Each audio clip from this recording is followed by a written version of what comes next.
लोग कामयाब तो होना चाहते हैं, पर उसके चक्कर में कामयाबी की सबसे बेसिक स्टेप्स को ओवरटेक कर आगे बढ़ जाते हैं, जिसका परिणाम यह होता है कि उनके लिए सफलता का सपना सिर्फ सपना ही बनकर रह जाता है।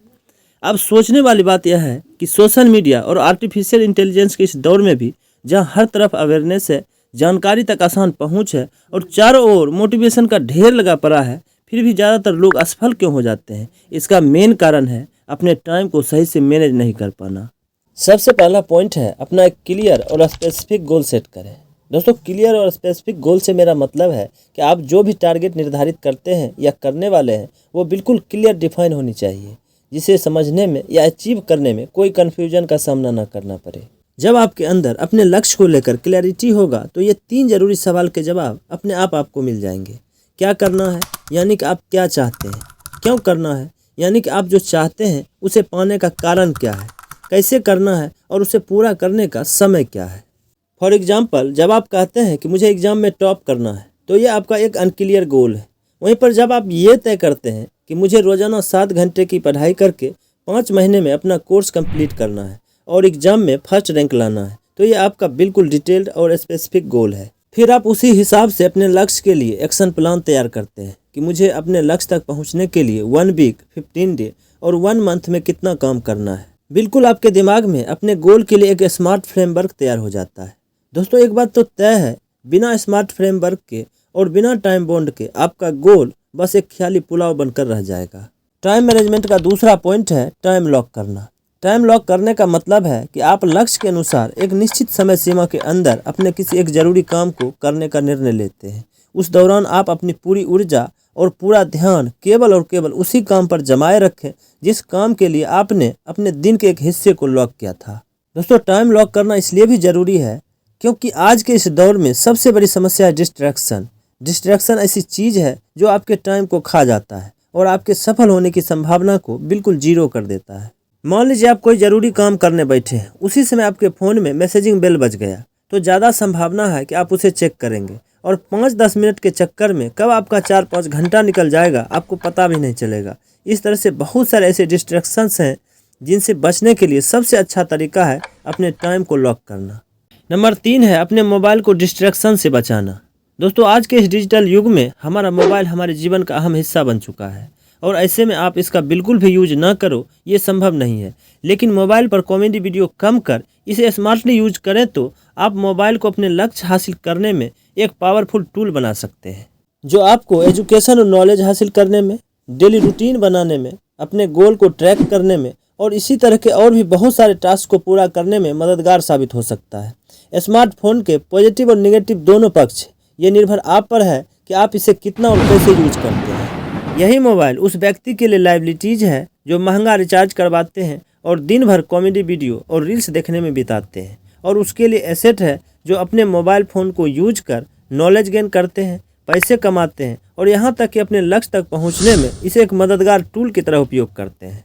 इसीलिए अपने मोबाइल को डिस्ट्रैक्शन से बचाना बहुत ज़रूरी है। ऐसा आप अपने मोबाइल से फालतू के ऐप को डिलीट करके और बहुत ज़रूरी नहीं है तो अपने फ़ोन के नोटिफिकेशंस को ऑफ करके भी कर सकते हैं। चौथा पॉइंट है एक डिस्ट्रैक्शन फ्री वातावरण का निर्माण करना।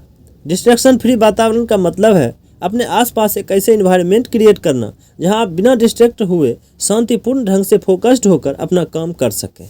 सुनने में भले ही आपको ये छोटी मोटी और हल्की बातें लग रही होंगी, लेकिन आपकी सफलता और टाइम मैनेजमेंट की जर्नी में ये डिस्ट्रैक्शन फ्री वातावरण बहुत बड़ा इम्पैक्ट डालता है। डिस्ट्रैक्शन फ्री वातावरण के निर्माण के लिए जरूरी है कि आप अपने वर्क प्लेस की साफ सफाई पर ध्यान दें। आपके डेस्क पर सिर्फ वही चीज़ें होनी चाहिए जो काम की चीज़ें हैं। फालतू की चीज़ों और इधर उधर गंदगी बिखरे रहने से काम पर ध्यान केंद्रित करने में दिक्कतों का सामना करना पड़ता है। इसके साथ ही आप अपने काम के लिए वैसी जगह चुनें जहां ज़्यादा शोर शराबा ना हो और पर्याप्त रोशनी मौजूद हो। इससे आप फोकस्ड माइंडसेट के साथ कम समय में बेहतर परिणाम हासिल कर पाएंगे। नंबर 5 है बड़े कामों को छोटे छोटे चरणों में विभाजित करें। किसी भी काम को सफलतापूर्वक पूरा करने के लिए उसे छोटे छोटे पार्ट में डिवाइड करना बेहद आवश्यक है, क्योंकि जब आप अपने लिए एक गोल सेट कर लेते हैं तो कुछ समय बाद आपका अपना ही लक्ष्य बहुत बड़ा और बोझ लगने लगता है। इसी दबाव के चलते धीरे धीरे उस काम की तरफ से आपका मन उखड़ने लगता है, जिससे आप में लगातार काम को कल पर टालने की आदत पड़ जाती है। ये सिलसिला लगातार आपके लाइफ में चलता रहेगा। आप काम बदलते रहेंगे तरीके बदलते रहेंगे, लेकिन ढूल मूल रवैया के कारण कभी अपने लक्ष्य तक नहीं पहुंच पाएंगे।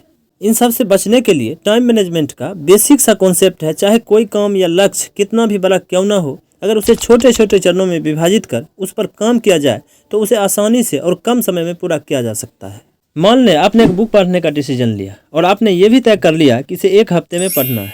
इसके बाद आप 2 ही काम करेंगे, या तो आप किताब उठाकर डायरेक्ट पढ़ने लगेंगे। इसमें कोई फ्रेमवर्क नहीं है कि कैसे पढ़ना है और कितना पढ़ना है। इस तरीके में ज़्यादा चांसेस है कि आप उस पर्टिकुलर बुक को 1 हफ्ते में ख़त्म ही ना कर पाओ। दूसरा तरीका है कि आप उस किताब को पेज वाइज या चैप्टर वाइज 8 दिन के हिसाब से डिवाइड करेंगे और एक दिन में किताब के 8 हिस्सों में से एक हिस्सा को पढ़ेंगे। इस तरह से बिना किसी एक्स्ट्रा दबाव के अपने 1 हफ्ते में बुक को खत्म करने का लक्ष्य आसानी से प्राप्त कर लेंगे। इसीलिए अपने काम को छोटे छोटे चरणों में विभाजित करना बेहद जरूरी है। छठा पॉइंट है ट्रैक योर टाइम।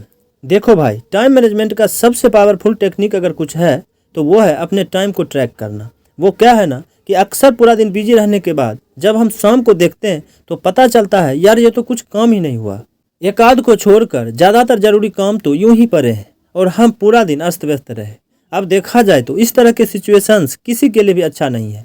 ऐसा तभी होता है जब आप अपने काम के बीच में लगातार डिस्ट्रैक्ट होते रहते हैं। कभी काम के बीच में सोशल मीडिया के नोटिफिकेशन चेक करने के बहाने घंटों रील्स देखने में लग जाना, तो कभी काम छोड़कर किसी दोस्त के साथ गप्पे लड़ाना। इसी तरह की बहुत सी ऐसी चीज़ें हैं जो आपका काम के बीच में ध्यान इधर उधर भटकाते रहते हैं। इन सब चीज़ों से बचने के लिए टाइम ट्रैकिंग का उपयोग करना आपके लिए काफ़ी हेल्पफुल साबित हो सकता है। इसके लिए आपको करना बस इतना है कि आप अपने रोज़ के घंटों को ट्रैक करें और अपने डायरी में नोट करें कि आप किस काम के लिए कितना समय खर्च कर रहे हैं। इस काम में पूरी ईमानदारी बरतते हुए आप अपने हर एक एक्टिविटीज़, चाहे आप सोशल मीडिया पर टाइम खर्च कर रहे हैं या दोस्तों के साथ बातचीत में समय बिता रहे हैं, सभी को नोट करते जाएं। इसे 1 या 2 दिन के लिए नहीं बल्कि अपने डेली के रूटीन का हिस्सा बना लें। इससे आपको पता चलेगा कि कितना टाइम आप अपने ज़रूरी काम को दे रहे हैं और कितना टाइम फालतू के चीज़ों में बर्बाद कर रहे हैं। एक बार जब आप यह समझ लेते हैं कि आपका समय कहाँ जा रहा है तो आप अपने टाइम को और बेहतर तरीके से मैनेज कर सकते हैं और ज़्यादा से ज़्यादा समय अपने ज़रूरी काम को दे सकते हैं, जो दोगुने तेज़ी के साथ आपको आपके मंजिल के करीब ले जाएगी।